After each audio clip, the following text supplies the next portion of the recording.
ప్రార్థనకు ఆలస్యంగా రావటం నిర్లక్ష్యం అండి. మీలో ఎంతమంది ఆరాధనకు ఆలస్యంగా వస్తారు? ఆలస్యంగా వచ్చే అలవాటు ఎంతమందికి ఉందండి?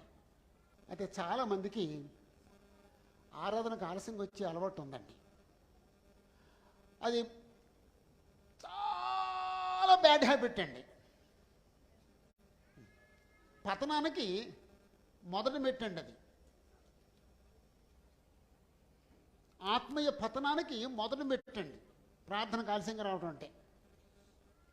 ఎవడొస్తాడండి ఆలస్యంగాను? దేవుడి నమ్మనోడు వస్తాడండి. ఎవడొస్తాడండి ఆలస్యంగాను? భక్తిహీనుడు వస్తాడండి. భక్తిహీనులు ఎవరైనా ఉంటే వాళ్ళు ప్రార్థనకు ఆలస్యంగా వస్తారండి. విద్యావిహీనుడు ఆలస్యంగా వస్తాడండి. దేవుడు వాక్యం తెలియనోడు ఆలస్యంగా వస్తాడండి.